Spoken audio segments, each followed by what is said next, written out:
Good morning, baseball fans. I know you're so excited for an extra bonus content episode. I say extra bonus content like I have to charge you for this. You're getting Mm. this for free as well. It is Monday, September 30th. I'm Suzy, and this is very special guest, Clay Snowden of Just Baseball. He is a fun Just Baseball writer for the Cincinnati Reds, the Detroit Tigers, and the Oakland Athletics. Although I think they're just called the Athletics now. But you know Sadly, yes. I think him. I Yes. I guess that's what you would say, which is really makes it even more sad.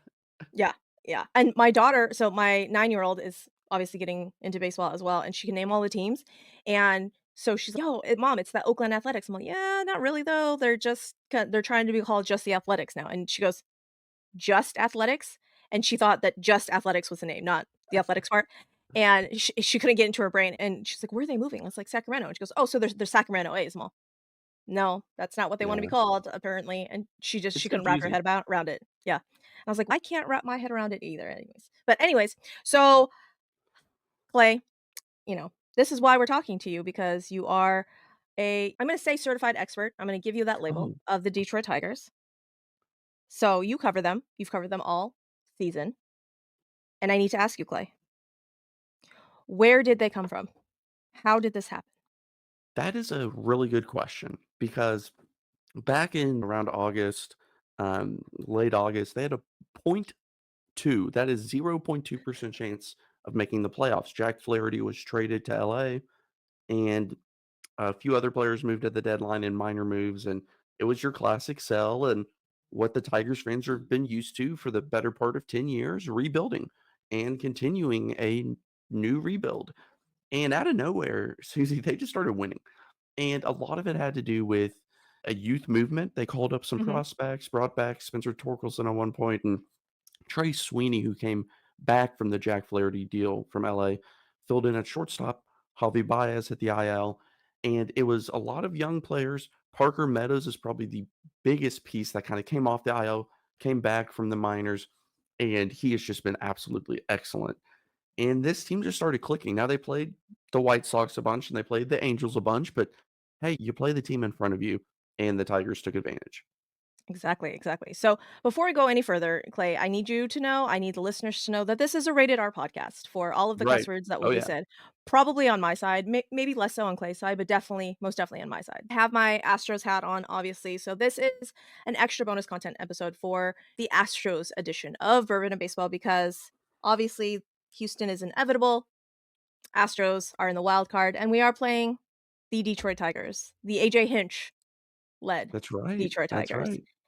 And I had been wondering what if the turnaround was not pinpointed to when Javi Baez went on the IL, but like maybe around there, just because It it's Javi Baez and he was, I don't know, like a 63 WRC plus or something. Yeah, What? he was awful, and his defense, which he's been known for, has been much worse this year by all metrics, and I tweeted out a picture of the playoff odds and Uh-huh. significant events throughout the season, when they fell and what odds, and the Javi Baez IL stint was on there, and it's a piece of the pie. But if I'm a young team and I see Javi Baez getting at bats every day and it doesn't look good, having that out of the lineup is at least refreshing. And it's at least Right. an idea of, hey, look, we have a better chance today because this guy's not batting. And I hate to sound so negative, but that's just the truth. He Hey, has been we know absolutely all about awful. that over here. Yeah, We had Jose Abreu playing first base for that's right. far Yeah. too long. Yeah. Imagine 3 years of that production. And that's what Javi's been in Detroit. We had it because it was Jose Abreu last season, and then it was Yuli Gurriel before that, so Yeah. we know about the black holes in the lineup. So, what did Javi Baez go on the IL for? Is it I think it was a back this time. He went on the IL twice this year, and I don't remember which was which, but I think it was a back injury okay, this time. okay. You mentioned a couple of young kids that came in and are playing really well, but I have to ask, Clay, because like you said, Jack Flaherty got traded at the deadline, and Tarik Skubal, while Tarik Skubal is amazing and Triple Crown winner, probable AL Cy Young winner, he can only pitch the one game. Who is the rest of the rotation? It's funny you asked that because they had a moment during this run, the majority of this run, where Casey Mize was injured, Reese Olson was injured, and essentially what the Tigers were doing, starting Skubal, starting a rookie Kiter Montero, who's been up and down, and the rest were just bullpen games, and it was working. It worked, and AJ Hinch, old friend, AJ Hinch was pushing the right buttons every single day. It did not matter. Tyler Holton, who's a lefty who was with the Astros for a very brief moment, DFA'd, Tigers picked him up, and he's been absolutely unbelievable the past 2 years. He'll start one game, he'll close the next game, he'll come in the sixth. It does not matter where these pitchers are pitched. They're just getting success. It's been unbelievable. Every time there's 2 on, no outs, and you think it's gonna blow up, and they somehow get out of it every single time. I don't know how it's working, but a lot of credit to him. In terms of the rotation, I would imagine Reese Olson would get the second start. Okay. Now, if the Tigers want to get funky, they could go with what's been successful in some variation of a bullpen game, some variation of a starting a lefty or starting a righty, then going lefty. And we see that more in playoff baseball when each game has to be managed like the last, and you get some Right. funky rotations. And I could see the Tigers doing that as well. But Reese Olson's a really good young pitcher as well. He battled with some injuries later in the year, came back strong. I would say, like, Olson and Skubal, that's a pretty good 1-2. It's not a Okay. proven, everyone knows these guys, everyone's scared of them, they have postseason success 1-2.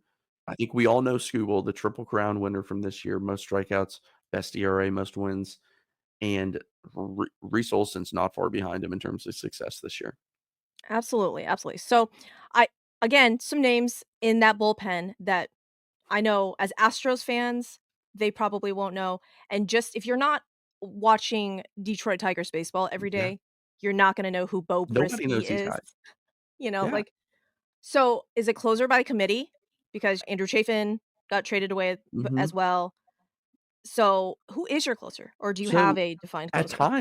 times it has been closer by committee, and more it started off Jason Foley, who's like a ground ball machine, not he throws pretty fast, but, like, not a huge strikeout guy. He was the closer beginning of the year.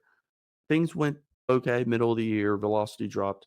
He's now back to being the primary closer, but they'll do anything. Like I said, Tyler Holton may close games. I think he has 7 or 8 saves this year, and a few other guys have racked up some saves, so they're willing to do anything, but that bullpen is wild. After the deadline and after a few injuries, a big group of guys who are 26 to 29 years old and have had 0 success in the major leagues.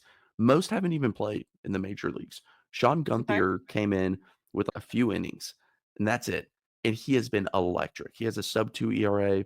Brant Herter is a lefty with kind of an interesting arm slot. It's a okay, 3/4 arm slot. And Brandon Hanafy as well. Both of those guys are rookies. The the common thing about all three of them, they're sinker heavy pitchers, which leads to okay. ground balls, Right, right? The ball goes down, you can't square it up. They are producing ground ball rates over 55% from each of them, and they're just getting outs. It's not the prettiest thing you've ever seen. It's not come in and strike out the side, but right. it's effective. And the last name to know there is Bo Brisky. He's also been used all over. Any Mhm. inning, he can pitch.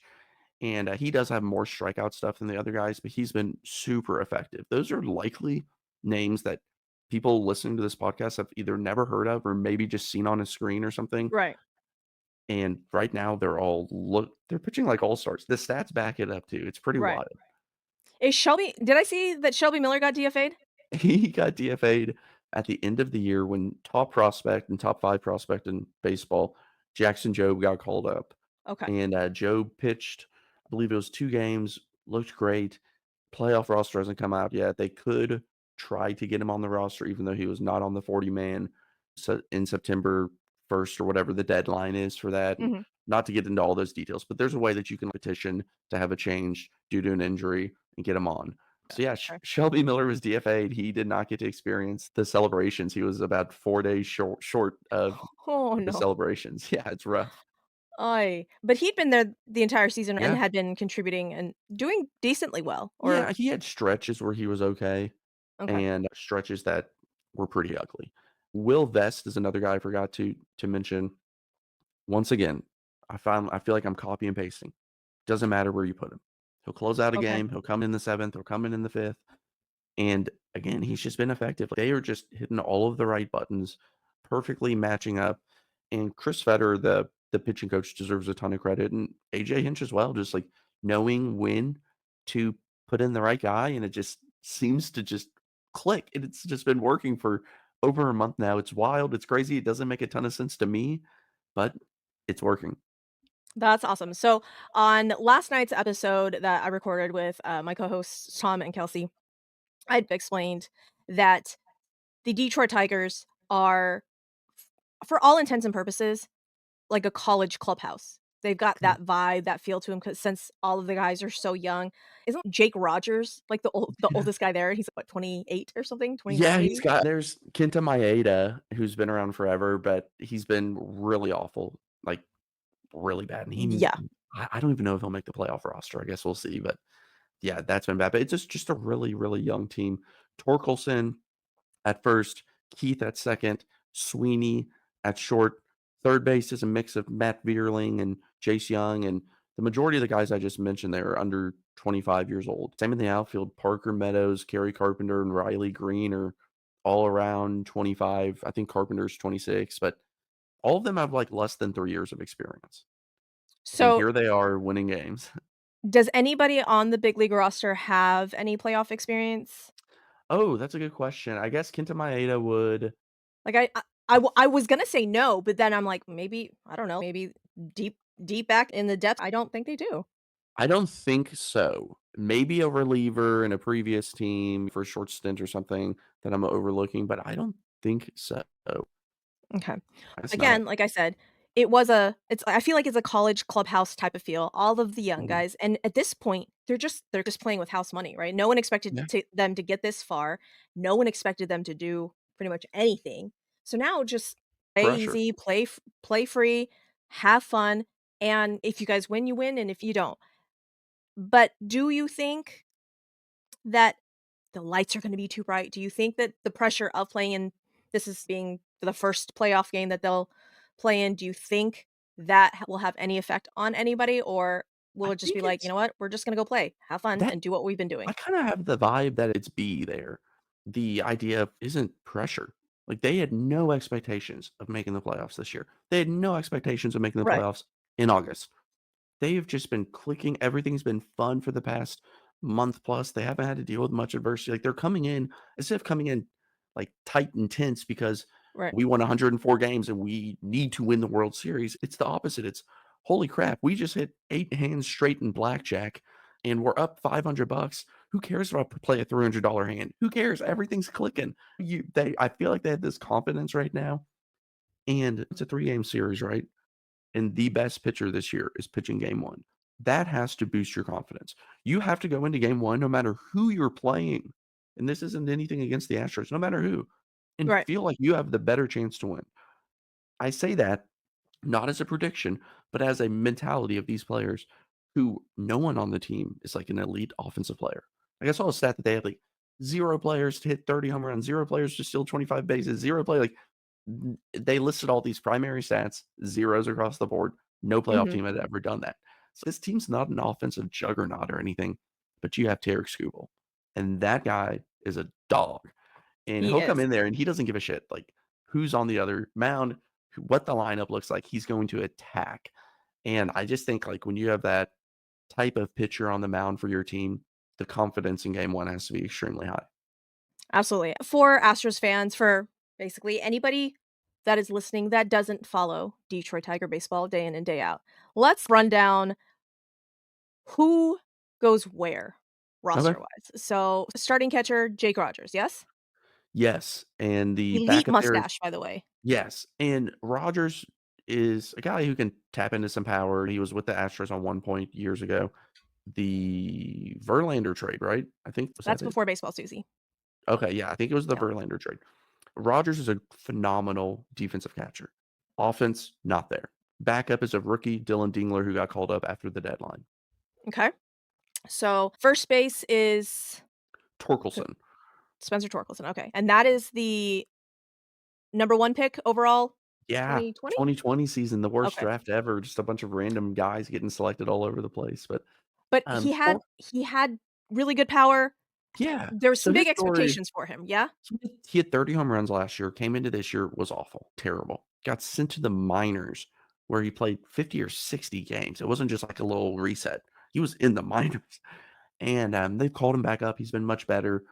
He's a frustrating player. He's a terrible defender. Although he's made a couple of good plays the past week and a half, and I feel bad saying that, knowing that's in the back of my head. I'm shitting on this guy, and he's actually Okay. made a couple plays, but overall bad defender, power, not much else. We'll see how he factors in. Okay. Second base is Colt Colt Keith? Keith, Okay. yes, one of the top prospects in baseball, a rookie this year, who's had That's the one moments that like you guys gave a big contract to at the beginning of the season, yes? yes, an Okay. 8-year pre-arb deal. So Okay. Keith's a lefty bad, another bad defender. You may hear that quite a bit as I describe these players, but bad defender at second. And he's had stretches where he's been really good. It's been up and down season for him. Projected to be significantly better as he develops. And we saw that beginning of the Right. year was awful. He's starting to get better. That's a name to know for the future as well. Okay. And so short, we went over Trey Trey Sweeney, Sweeney. who came Uh-huh. over from the Jack Flaherty deal. Yeah, Obviously, from the way Dodgers. better than Javy Baez. He's been solid. He went to the same high school as me in Louisville, Kentucky. So Really? Okay. big Trey Sweeney fan. He's just a solid player. Like, he's not spectacular anywhere. Former first round pick in 2021 by the Yankees, was traded to the Dodgers, then to the Tigers, finally gets a shot to play, and he's a good defender. He's a he's a pretty good hitter, has decent power. He's just a solid baseball player, which when you have Javi Baez for the past 3 years, solid looks Anything is like an upgrade. all-star. Just it Right. looks like all-star. And you also see Zach McKinstry. He's kind of a Okay. utility guy, plays all over. He'll play some short, lefty bat, terrible most of the year. Recently has turned it on, and he's just another one. The Tigers have several of these baseball players that you watch and you're just like, "Oh yeah, that's like a solid all-around baseball player. Nothing spectacular." They love their utility guys. They like them a lot. You can play here. And another one's Matt Vierling, who's actually had a career year. He can play center, left, third, first. Like, you may see him all over. Okay. And Andy Ibanez as well, who is a backup infielder, will play against lefties. He may even lead off against lefties, Okay. and he hits lefties really well, does not hit righties at all, can play all over, and is a solid player. They have a type. And I That's mentioned all those funny. in a Okay. bunch because Right. all of those are like their bench players, utility players, but you'll likely to see them because AJ Hinch pinch hits, removes players, defense, he's always shifting around the lineup within the game as well. Gotcha. Okay. So then your outfield, big ol' 6'5" Parker Meadows, I have seen make some Unbelievable. devastating, amazingly so awesome catches, like robbing home runs. I'm all, "Sir, that fence is like 43 feet high. How are Yeah. you jumping over that to rob a home run? What is happening right now?" He's been the catalyst to this run in many ways. He was another terrible player to start the season, and he only played in September of last year, so he was essentially a rookie this year, technically a rookie this year, got sent to the minors, came back up, and has been phenomenal. His defense in center field is game-changing, truly. I think he's robbed 3 or 4 home runs and made diving catches to win games, and he's good at the plate as well. He had a walk or not a it was a go-ahead grand slam in San Diego in the ninth inning, 3-2, 2 outs. So he's not afraid of the big moment. He's made some clutch plays, clutch hits. One of those players who's really ascending to, wow, this is like a building block for the future instead of a, let's see if this guy's a fourth outfielder or not. Got So oh, that's a big one. when Parker Meadows came back and slotted in at center field, did that shift Riley Green over to one of the corners? Because last season, Riley Green was center field, yeah? Yes, he has been playing Okay. primarily left. Now, he did play some center this year when Meadows went down. They Okay. have had several players play center. Matt Vierling, who I mentioned, will play some. A switch hitting rookie named Wencel Perez has been Okay. playing the outfield as well. And he's one I think Astros fans will like Perez. He's just like one of those players like everyone gravitates to. He's like smaller, switch hitter, has a little bit of power, but he's one of those guys I just say he just like makes shit happen. It Yeah. doesn't matter. Like laying down a bunt or he comes up with a big hit, slaps a single to left field. Like he's just one of those I make shit happen type players. Yeah. And I so remember when you we may see played him. y'all, he was so annoying, and I was just Yeah. like, "Stop." Like, "What are we doing?" But he was one of those I think he had a super long at bat against He'll do that. Fromber maybe or Hunter? I don't know. It was one of our and I was like, can you stop?" It was like a 13 pitch at bat, I think, but I'm all, "Ugh, go away." And I think Yeah, do I have him? I think I picked he's him up on in fantasy for just, like, a hot minute. yeah, he's a solid player, and especially as a rookie, and right field has been Kerry Carpenter Okay. for the most part, one of the most underrated players in all of baseball. If you look up this guy's stats, you would be shocked. The issue is he's been injured a lot and injured last year, but big time power. The problem is he can't hit a lefty, and they pretty much don't play him against lefties. So So we won't see him game 1. what they do is he won't start, but the second the lefty comes out, he goes into the game. Gotcha. So Okay. you'll see him at some point, Okay. and just a really good hitter, not a great fielder. Left field is the same type of thing, where Riley Green is a very good hitter and not a very good fielder. So you may see at times some defensive replacements or something because the defense can be pretty suspect. Did that change from last season? Because I seem to remember Riley Green making some, like, amazing Superman Yeah, it's catches last weird. season. He'll make some plays like that, but Okay. then he'll take an awkward route or miss a play. Like he's not awful defensively. He's probably like league average, but it doesn't always look pretty, and he'll miss some plays that you would expect him to make. Gotcha. Okay. I have we have a couple of those as well. All right. We're right there with you. All right. Okay. So you've got a bunch of essentially players that AJ Hinch can just mix and match and just Yeah. pinch hit for whenever, essentially. Yeah, and it's not exactly a traditional look to it all. Okay. You'll see, "Oh my gosh, Framber's on the mound. Who the hell is Andy Ibanez leading off? What is this?" Like, this is not a serious baseball team. And then you'll realize, okay, Framber's out and that he's replaced. And so you'll see a ton of in-game substitutions. You'll see a lot of players that people just don't know much about. And it's a team of solid players with a couple of ascending players, is what I call it. A lot of players that may be role players on other teams, but the way that AJ uses them Right. has them play up from their kind of level of talent. Yeah. So I feel like the Detroit Tigers are the AL version of the Milwaukee Brewers. I feel like the parallels That between that yeah, those 2 teams are yeah, probably I more like that than what actually, people, yeah. yeah. Yeah, they don't have Willy Adames, that type of player necessarily, but yeah, I actually like that comparison. Yeah. But if you were to ask like a just a random baseball fan, not a everyday playing like 43 fantasy leagues kind of Yeah, player or kind of fan, the normal standard fan that just really only follows the one team. I think if you you're were right. to ask them, "Hey, name the Milwaukee Brewers outfield besides Yeah. Jackson Churio," I don't think people could do it. So, No. I think same with the Detroit Yeah, Tigers. I'm If sitting you there were to thinking, like, say, "Name if we them." were average baseball fan right here, who are the players on the Detroit Tigers? They would say, Javi Baez. Right. They would say maybe Riley Green and Spencer Torkelson. I feel like those are the names, and Tarik Skubal. After that, you may get a Colt Keith from Right. somebody who plays fantasy baseball and maybe a Kerry Carpenter out of someone, but that's about the extent. You would not no nobody's out here talking about Andy Ibanez as an average baseball fan. What I mean, Akil Baddoo killed us in Oh, one man. game last season, okay? Oh, man. You talk about a frustrating player, man. Is he? Because I remember he came back up and then I He's assume he got sent been back down. he's been up and down, I think, 5 times this year, which is the Oh, max. Um, okay.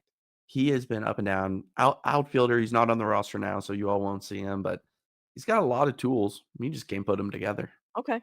Okay, yeah. I remember, I think maybe it was his first at bat, or maybe it was just his first game or something. He hit like a grand slam off of us, or I think he did. I think it was like a walk-off grand slam. And I was all, "Are you?" It was a great story because I love Yeah, baseball, and half of me secretly was so happy for him, and then the other half of me is, "Are you fucking kidding me? yeah. This is your first at bat?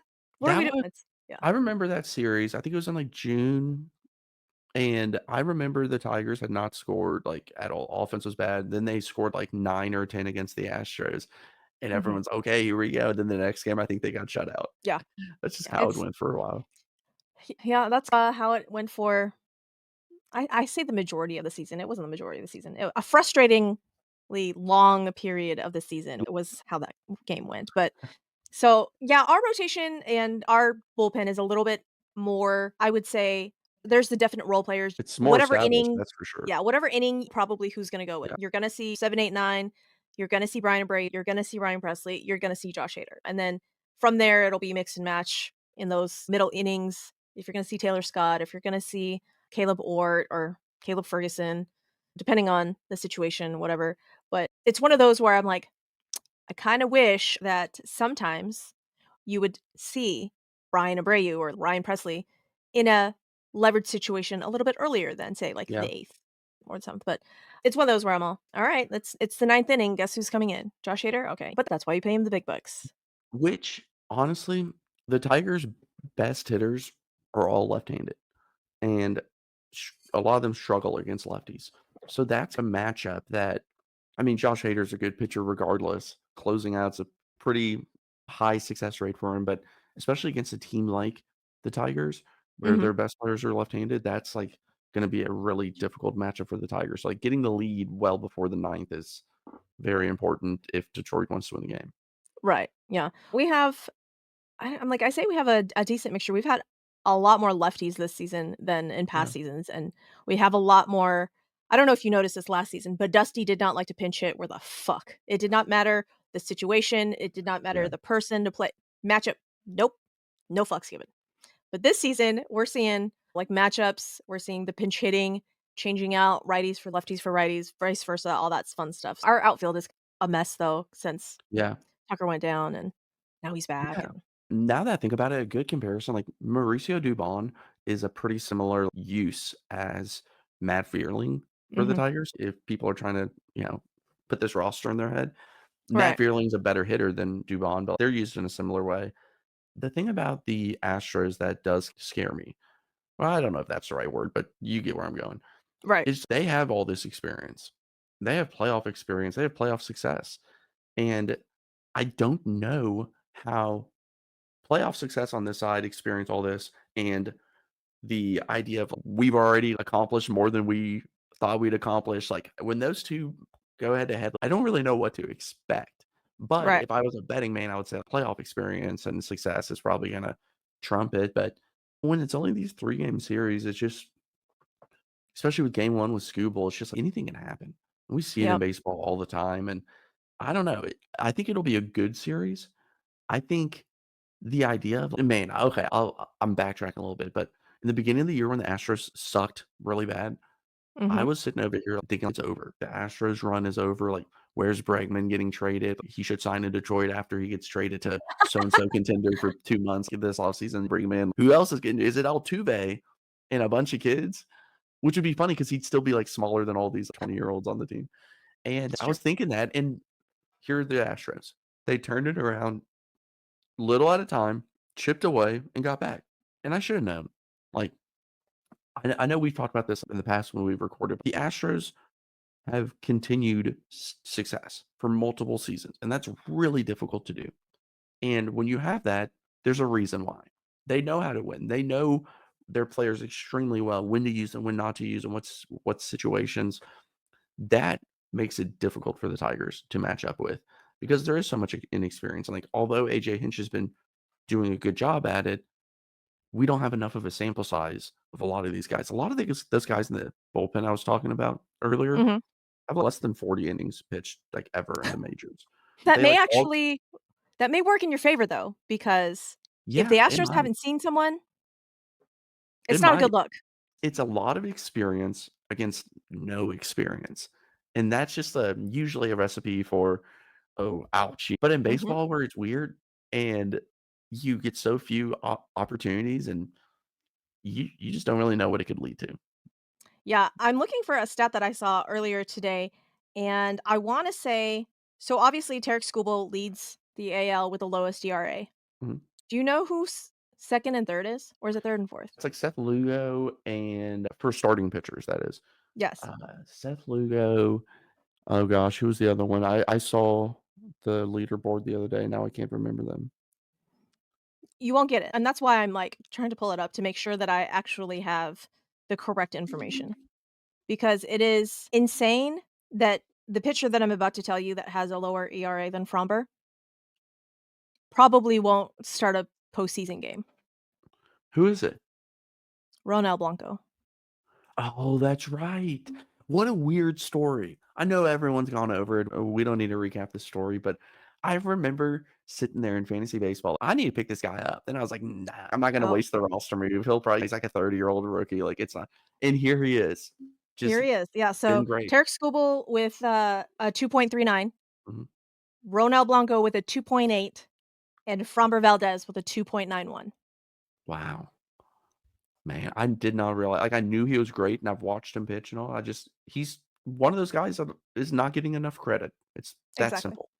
Yeah, So and we love our Ronel Blanco here. Without Ronel Blanco and Taylor Scott, I don't think the Astros would have had the season they had yeah, because legitimately, those were our literal only 2 bright spots in those absolute horrid beginning months of the season. There we go. Words are hard. Literally every 5th day, it was Ronel Blanco. We could count on Ronel Blanco to come out, give us a quality start, keep us in, and mhm, we won the majority of his starts at the beginning of the season. And it was literally him, Taylor Scott. Those were, like, the 2 pitchers that we trusted. We here in Houston, we love Framber, but Framber has been Jekyll and Hyde from, like, yeah, day 1, right? And it was one of those, which Framber are we gonna get? Because he's been known to be a little bit of a head case. And now here he is with a 2.91, and we just have been scarred by him going in and cruising for the first, I don't know, 5 innings and then melting down when a yep, call doesn't go his way or like a yep, error happens, miscue, and then he just like melts down and we're all, Frommer, don't do that. But here he is, game 1 starter, like literally de facto ace. mhm. Of course, we have Justin Verlander. That's a whole separate story in and of itself. But the fact that it's Framber Valdez and then Hunter Brown, who started the season with a 43 ERA. It's not 43, Hunter but I wanna say it Brown, was like 17.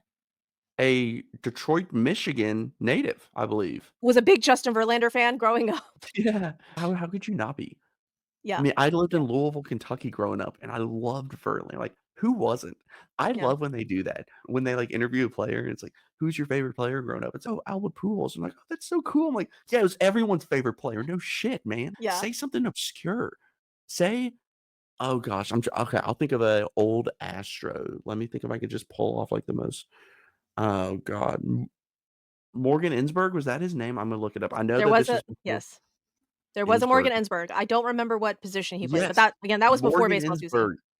There, for those Astro fans out there, I just pulled Morgan Ensberg off the top of my head from the early 2000s, third baseman.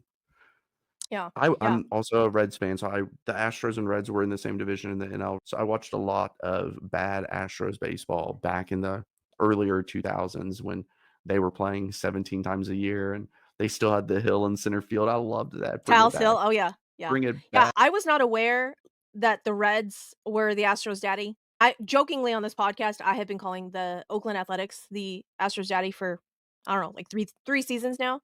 I wasn't aware that it was actually the Reds, though. The Reds haven't had much success anywhere, so you gotta Yeah. take it where you can. So, I'll hand it to him, though. I was not expecting that. Was not expecting the Reds to just whip us, and I'm all, "Oh, that's lovely, I love that." But going back to Hunter Brown real quick, we call Hunter Brown over here Baby JV because their windups look so Yeah, similar because obviously Hunter tried to emulate Justin, but he actually has his, like, ground ball rate is closer to Fromber, like, much closer to yeah. Fromber than JV, and so we're like, "How does that even work?" I don't under He's he's a people really that know good pitching pitcher. will understand, but not me, He's so very good, and I know, like, the beginning of the year was ugly for him, and yes. I know, like, at stretches it has been as well. That's what being a young pitcher is. Go look up your favorite pitcher. Go look up not, the elite of the elite, maybe not, but look up random 2017 top 10 Cy Young. Go through those players, and you'll see a lot of pitchers who start their career like this, and that's just part of it. The other interesting thing to do is look up their pitch usage the first 3 years of their career, and you will notice pitchers who are either changing their how often they use, like, that's learning how to pitch. So when Hunter Brown comes in and he's using one pitch too much, give him a couple years to figure out the right usage of those Mhm. pitches and when to use them in what situation, and that's when he'll really explode. But he has the talent to be top of the rotation type pitcher Oh, for the absolutely. Astros. Absolutely. Oh, and there is the timer. So I'm gonna give you this one little tidbit of Hunter Brown, and then we're gonna wrap it up. Yeah, okay. Play, but essentially, the kind of turnaround for Hunter Brown, do you know who he attributed it to? Ooh, who? Alex Bregman. Really? Alex Bregman. Alex Bregman went to him and said, "Hey, you need something to get righties. Yeah, What do you got?" And if you go back, I wanna say mid-April, May, he started, I think, incorporating a sinker. I think a sinker. to righties a little bit more. Don't quote Huh. me on that, but there was a How pitch that Alex Bregman told him to go, "You need something to get righties out, start incorporating that." And when he did, that's when the turnaround happened. That's interesting. I had not heard about that. Yeah, and it's funny Yeah. how often you talk to these other players. Like, it's funny how a hitter notices something different about a pitcher because they're used to seeing it from that perspective as opposed to the opposite perspective. And they know, like, how would this person attack me? How would I attack them? And you can really tell, okay, let's see. Pitch percent, pitches, season, 2024, month. Yeah, a sinker. You're right. Mhm. It looks like in May, it jumped up in June, jumped up in July, and it's the highest it's been in September. Yeah. So, Interesting. thank you, Alex Bregman, pseudo pitching coach. Literally, apparently That's he right. goes and he sits with, he goes and he talks to all of the pitchers and tells them, "Hey," gives them little, like, tips and tricks about what he as a hitter sees. Mhm. And Josh Hader was on Follow Territory, and I had asked one of those questions and asked him if Bregman had ever went to him and told him about it, and Hader said yes. First Hmm, team that had ever any of the hitters that had ever gone to him and said, "Hey, let me talk to you about pitches, blah, blah, blah." And I'm all, "The first? Nobody else does it?" Josh Hader was on the Brewers, Josh Hader yeah, was on the Padres. Nobody?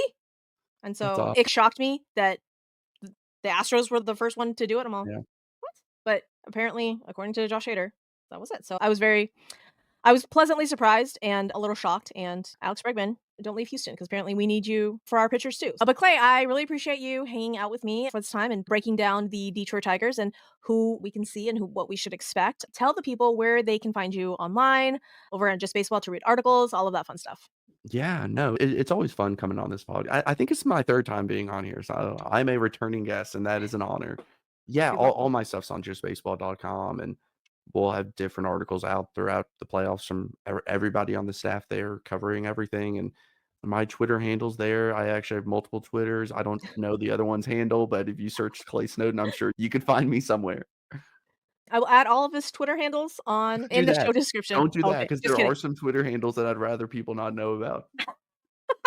Fair enough, Clay. So I will just add this. I will just add this Twitter handle to the show description. That is hysterical, Clay. That's so funny. Go head over to Just Baseball. When I was first getting into podcasting and listening to baseball podcasts, I Just Baseball was one of the first baseball podcasts that I actually listened to that I enjoyed. A, because they were not like old white guys; they were like baby white guys Young white talking about guys, baseball. yeah.